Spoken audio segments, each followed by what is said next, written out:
Howdy, Possum Patty, Miss Stinky Winky Woos, the Soggy Bottom Bunch, Red Gnome number 5, Valentine visitors with their balloons, Flat Stanley Little Pixie, Yeppers, Miss Stinky Winky Woos. I came in and she was in here. I said, Stinky, what are you doing? And she was playing with the ribbon. She was playing with the ribbon from the balloon. So now we know that Miss Stinky Winky Woos is the culprit. Yes, she pulled this right off the gnome's hat and was playing with the string. I tied it on a little tighter. I don't know if she's going to get it off now, but we'll see. Okay, yes, so she was in here playing with the balloon. She don't want to get down. Okay, oh, here. We'll have some time together later, okay? Not that I haven't spent all afternoon out in the living room with her, right? Well, here I am just where I was yesterday with my vintage sewing journal. I'm working on making sort of a patchwork, okay, quilt kind of cover. Just going to have a lot of stitching on it, slow stitching. It's going to be fun. I was thinking about it last night, and I have some vintage rickrack. I might put some vintage rickrack on here. And we're still working on the back. I was just looking at this and I was wondering, how does this come apart? But you know what? It's just hot gun glued together and it came right off. Yes. So I have this big piece, which has a slit in it. I'm not sure why or what somebody was making out of this. I thought it was all sewn together, but apparently it's not. I didn't know that. I thought it was stitched and I was going to have to clip it apart, but look at that. It's just hot glue gun. Okay, so what I'm doing today is I am going to put a piece of this on the back like that.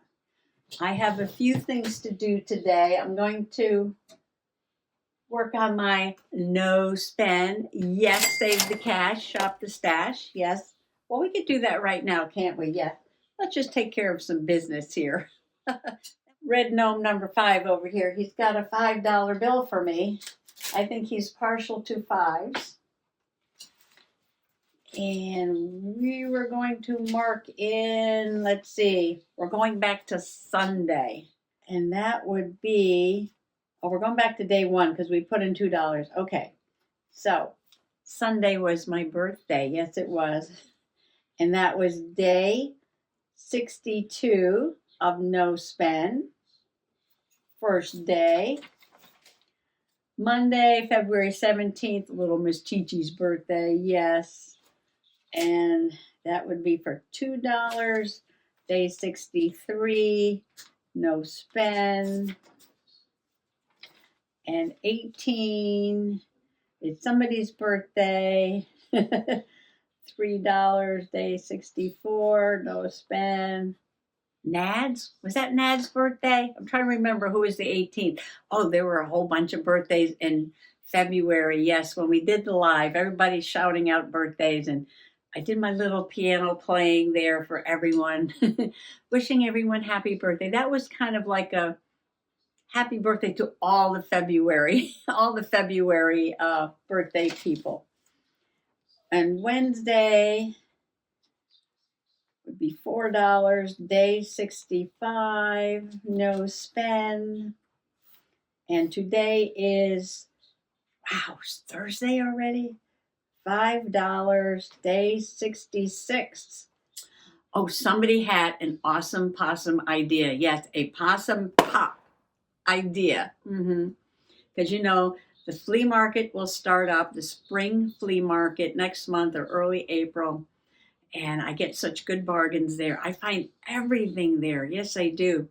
And everything is previously owned. So I was reminded that when I buy something at the flea market, because it's all previously owned, it might be new in the package, but it's previously owned or maybe slightly used, doesn't matter. And because I'm shopping someone else's stash. I'm still shopping a stash. So, but I have to pay money for it, but it's all bargain shopping, thrift shopping, used recycling, somebody else's stuff they're not using anymore, that I only need to count half.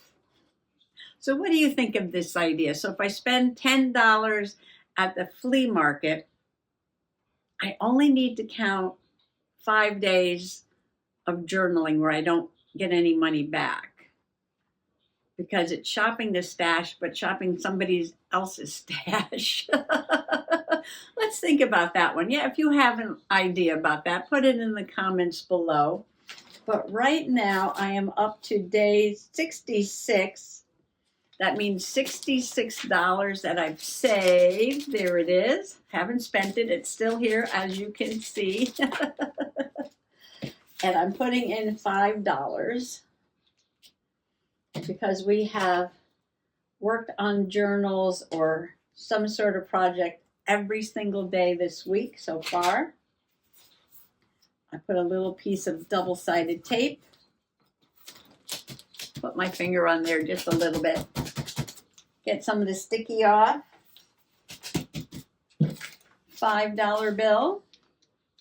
Day 66, so tomorrow will be day 67. Oh, tomorrow's a live. We're going to do trashy journaling tomorrow. Yes, trashy journaling tomorrow at noon East Coast time.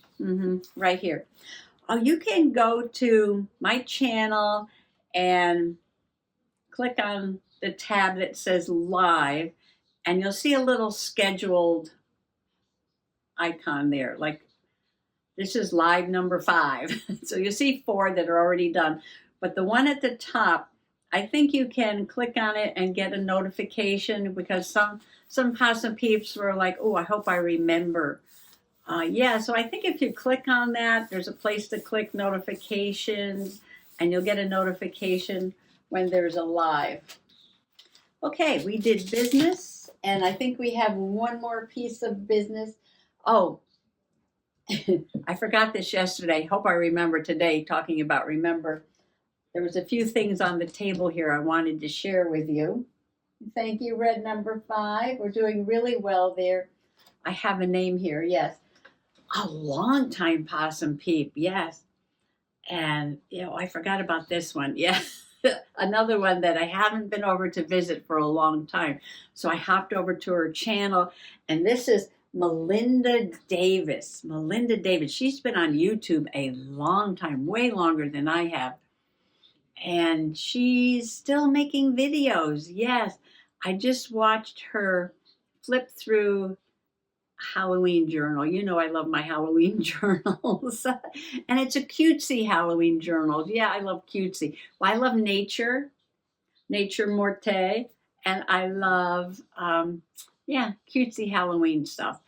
And it is an adorable Halloween journal, let me tell you. And I love the little lace along the edge. And yeah, so she has a smaller channel, even though she's been on for a long time.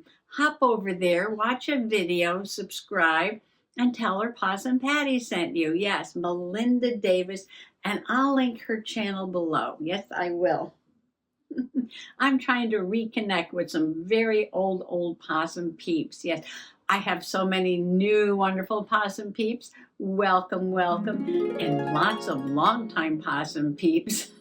Lots of awesome Possum peeps. But some from years ago, it's like, oh yeah, I've got to go back and reconnect with them. So I'm working on that project. I have a whole list of names, yes. But not everybody has a channel, and not everyone still makes videos, but I'm going to do as many as I can. And then when I get through that list, then I'm going to jump up to some of the newer Possum peeps. All right, let's just have a little bit of a play here today. I got to figure this out. And if I'm going to use any more fabric, I want to get that pile of fabric put away. I want to show you these things, like I said, and I just have some water right now. But if you'd like to grab a cold beverage, a hot beverage, and sit back, relax, or, grab a project that you're working on, and come on along. I think I want to use this smaller half and not the larger piece. And I think I want to use about that much of it, get part of this design and part of this design. And then when I was stacking up the fabric, I came across this piece and I was like, I love this. Oh, this is so vintage. So vintage. Can I put a little strip across the bottom maybe? Just a little piece right there. Which way does it go? Does it go a certain way? I think they're going in all different directions. How can I do this? I could put a little piece here, or I'm thinking maybe almost a different shape. Might do something like that.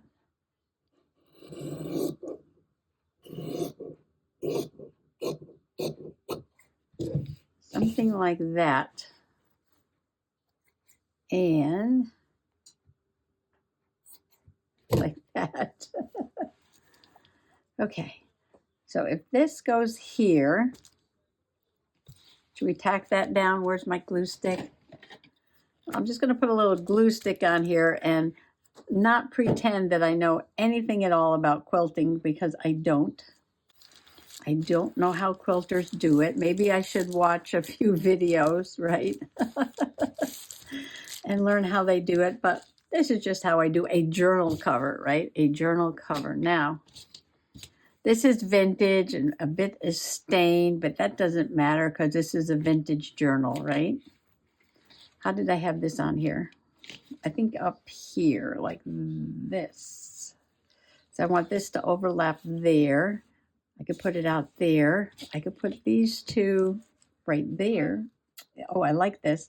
I can still see the writing. I added that piece of fabric that I love. You should feel this. This is so soft and delicate. Yes. And vintagey. Okay. And I wanted this to be on this blue. I might have to come down a little bit because here's the edge. And this is going to get folded under here. Okay, so we can go here. I could always trim it a little more. I probably should be using my little tiny scissors for this. And I think I'll go, whoops, up through the middle of this.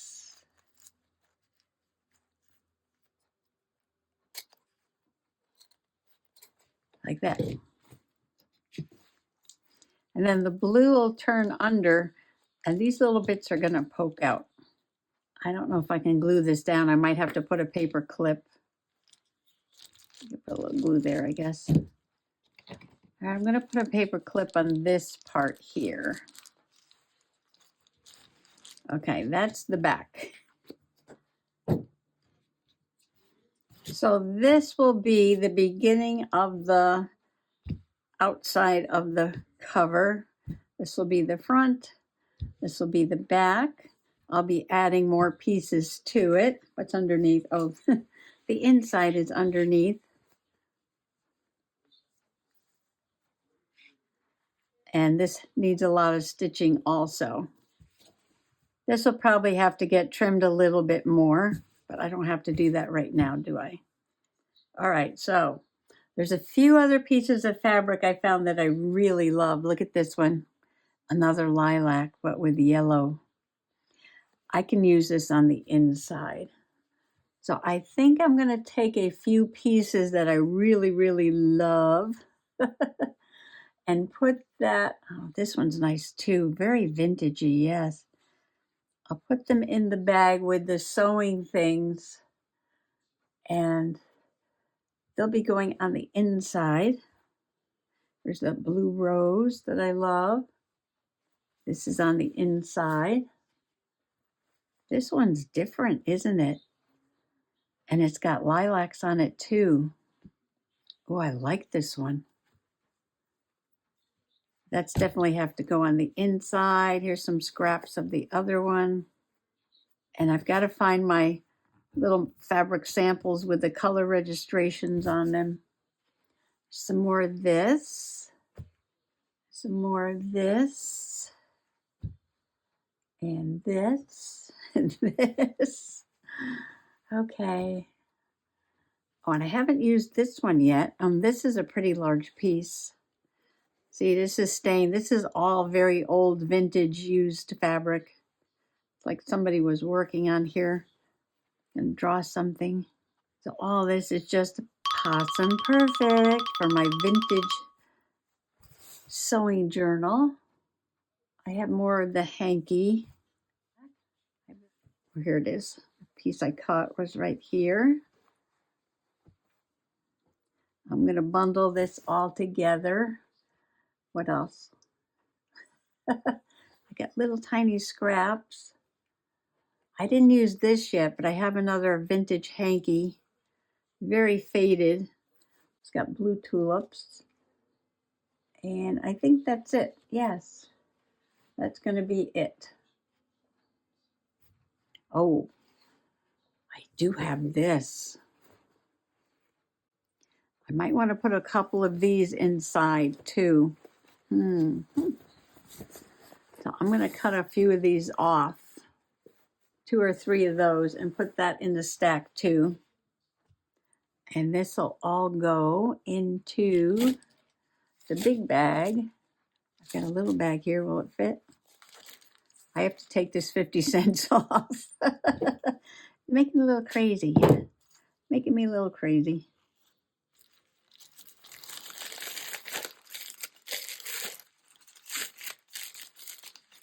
All right, so here we go. Scraps of fabric to use for inside the journal.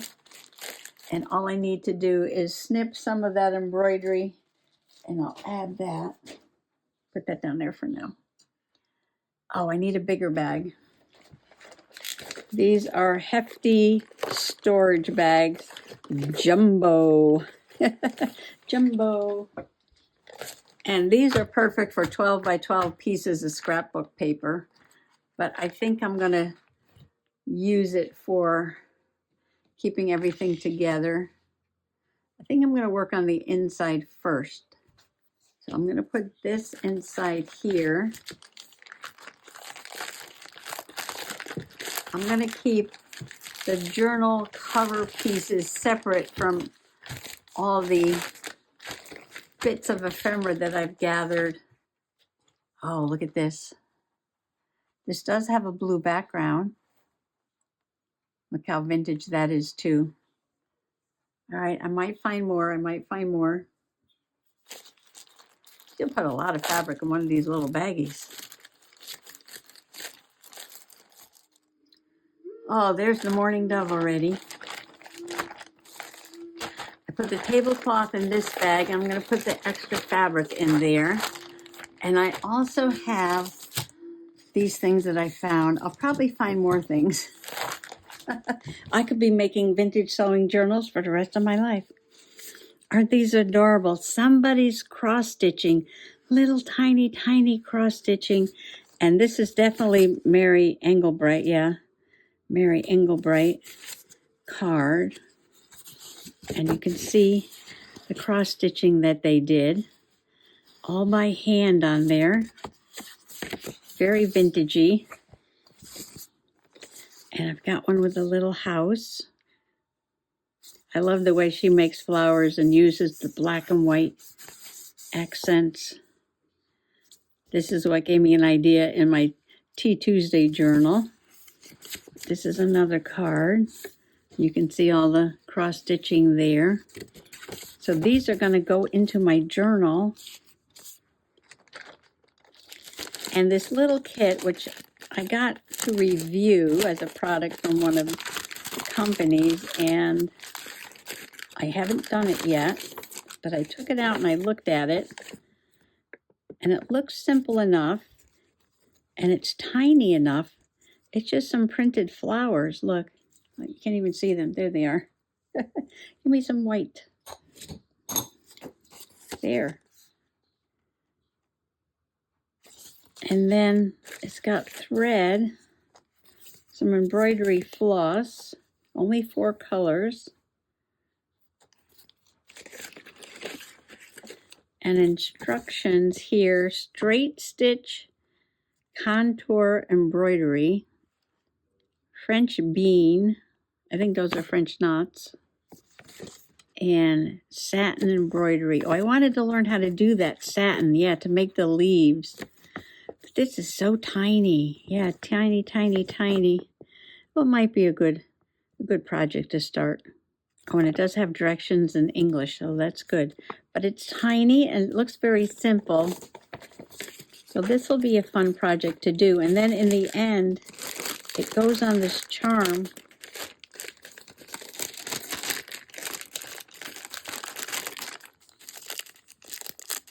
Oh, and there's some needles and the bead. And a little bit of embroidery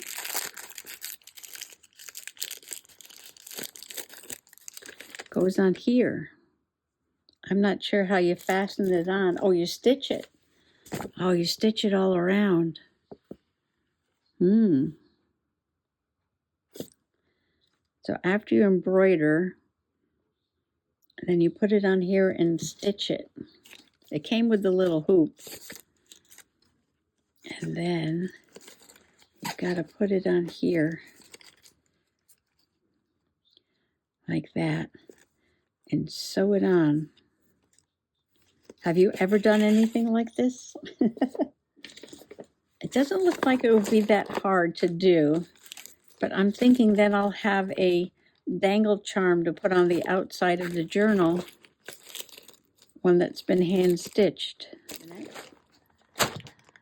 So I do believe that I am now supplied for life. Yes, I have a lifetime supply of vintage sewing items, ephemera, magazines, books, projects, patterns. I think I have more patterns down in the magical basement.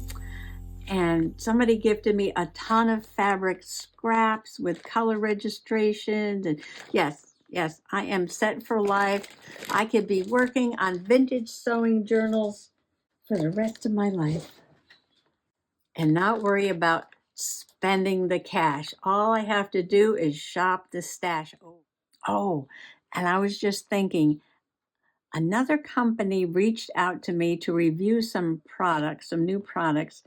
And I was told them that I was like, man, I already have enough projects, but I should go and look and see if there's anything that I can use in the journals, right? Because this is no spend. I'll just get free.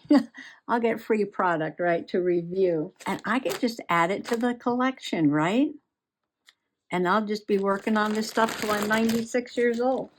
Hopefully, till I'm 96. So those 2 bags are full. I can add a few more things. I do have some doilies. I do have a bunch of these. Now I might pick some of these out and put them in there. I'll have to think about that. Get some more things together. But right now, one more thing I want to do with this, and that is put together some threads to do some stitching for the inside of the cover. I need to reorganize. Oh, and you know, I have my little French knitter, my Knitting Nancy, and somehow I want to put this in the journal too. I want to put this in the journal. Oh, I should make some blue or rose ones, and I could make little medallions. Put one on the cover. See, and then I'll sew it together and put it on maybe on the cover. So I want to put this in there to remind me. Oh, where is my Knitting Nancy? Oh, I know. It's in another bag. Oh, and my loom. I've got to put a page of this in the journal too. Yes, I have to work on this. This is going to be super fun. What is this? This is probably another project. Oh no, that's the loom. That's the loom. I got yarn in here. I thought the Knitting Nancy was in here. Oh, it's not. I thought the Knitting Nancy was in the bag with the loom. All right, remind me about this. Oh, here's another idea.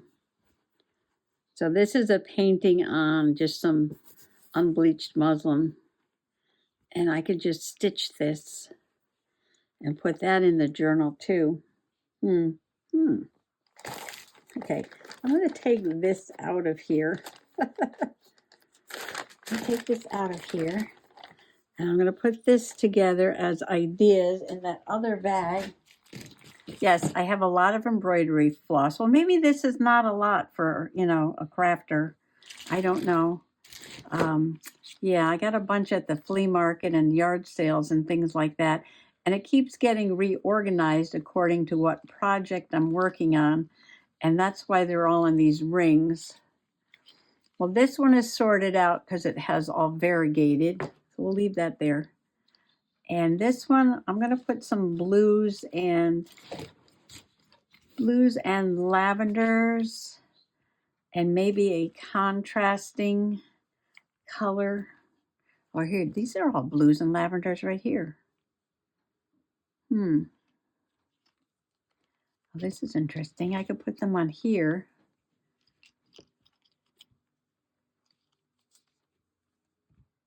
Very pale lavender there. Almost like a pink. How many could I put on a ring? Well, here's a few more blues and a lavender and an aqua and a variegated. Greens. I might put the greens together. Oh, I like that green. I like that green. And oh, more greens and blues. Oh, this is the heavy stuff. I don't think I'm going to use that. I don't think. I'll put it aside for now. I found more. I found more. And look what I found. 100 embroidery stitches. Very vintage. 35 cents. This used to belong to Bernice. Yes, Bernice. Thank you very much. And copyright 1964. So somehow I'm going to put this with the journal. Looks a little big for my pocket, but ooh, if I make this travel style, I could just slip this, right? I could just slip this right into the center of a signature. Oh, that's a good idea. That's a good idea. I think I actually have another one of these somewhere too. Not embroidery though, something else. This can be the center of a signature. And I'll have a couple of pages and some fabric. And then I'll do two signatures. This is going right in. Yes, it is. All right, this has got to go in the bag so I don't lose this.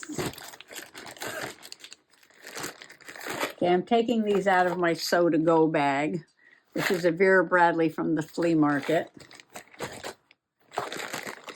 I only pay like $3 for my Vera Bradleys, yes. Oh, this is what I was talking about, color registrations. Yes, they're going to get put into this journal. Something else. I'm going to need a crate, right, for all this stuff. All right, I'll put that in there. Don't lose it. Don't lose it.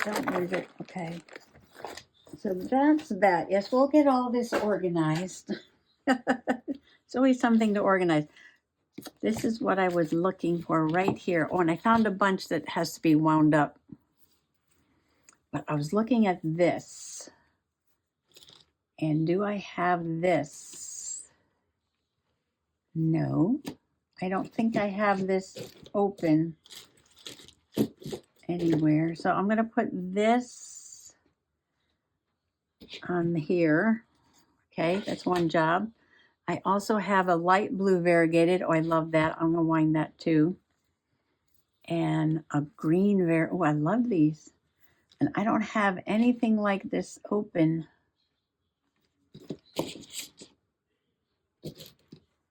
So I might wind those up and use those.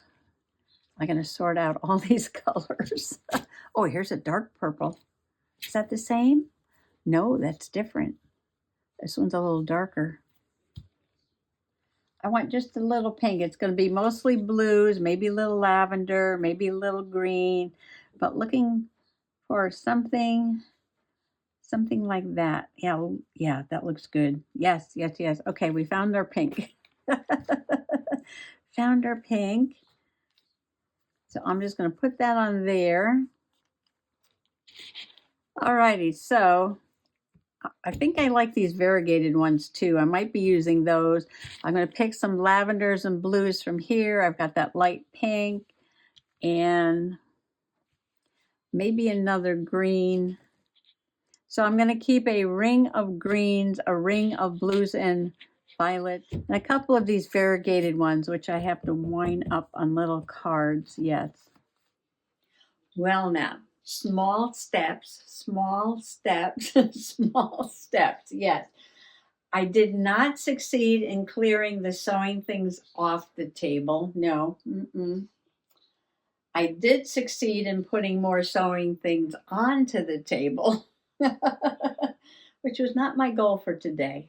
But we made steps. Yes. I did succeed in figuring out what I wanted to put on the back of the cover for the journal. I did succeed in getting out all my embroidery floss, which I will now organize, and putting the colors that I'm going to use in with the covers in the bag. So I'll be ready to stitch. No, I haven't started stitching yet, but I'm working towards that progress. Small steps, yes. But my goodness, look at all the stuff that I've got organized down here to go into the journal. And now I've got this bag also with more things in there. And I found my embroidery stitch book, which I decided is going to go in the journal in the center of a signature, and it's going to be a travel style journal. So yes, we are making progress. Okay, that's my story and I'm sticking to it. Thanks for coming along today and happy junk journaling. Bye-bye. In the last episode of Cat Country, we learned that things over at the factory were starting to work quite smoothly. But what about out on the farms? On the farms, things gradually got sorted out too. The town needs 70 tons of flour a week, said Leader Cat, who'd been around the bakeries and counted. And meat and vegetables and eggs and milk and butter. Milk comes first, butter second. The farmer cats worked it all out together. They decided that the only way they could manage was to use their people, as then they could get their crops in much more quickly. And they were all behind because of the takeover. The people could also help with the milking, a tiresome job which had to be done every day, twice a day, in fact, on Sundays as well. Cows didn't know about the days of the week. We must treat the people decently, said Milk Cat. If we don't, the cows won't like it and will get upset, and they won't give any milk if they're not happy. Same with the fowl, said Egg Cat. Always has been and always will be. So all over the countryside, the people did the rough jobs, mucking out the cow sheds, cleaning the milking machines, hedging and ditching and plowing and collecting and washing the eggs and carting the milk churns. The farmer cats drove the tractors and the combine harvesters and did the accounts. Farmer Cat went to market once a week, and there he met with the other farmer cats and exchanged ideas. It's working well, said Farmer Cat. One day, just after the harvest, the crop's good and the people are working hard. Do you pay them? Of course not. Did they ever pay us? No. Do you ever have any trouble with yours? No, said Farmer Cat. They're better off than a lot of town cats. At least they've got the barns to sleep in and lots of hay and straw in the cold weather. The missus spoils them, of course, always leaving out the odd bowl of milk for them, the dregs, you know. The other farmer nodded. His missus did the same, and she gave her cracked eggs to the people, too. It seemed a shame to throw them on the muck heap, and the people always ate them. So money wasn't such a great problem for the cats. The farmer cats and the factory cats worked hard enough so that no one in the town went hungry, and everyone had enough. Scruff Cat got quite unscruffy after a while, and his family were tremendously happy. Never before had he been so proud, and his kids were at school every day. In fact, Scruff Cat and his missus sometimes had to go and drag them away at the end of the day. They're going to have all the chances we didn't have, said Scruff Cat. They'll be leader cats, you mark my words. We'll have to think up a new name. Leader Cat could look at his town and be pleased with what they've done. He was Mayor Cat now, but he wouldn't wear the chain, and the town had abolished three-cornered hats. Beauty Cat said they didn't need a mayoress.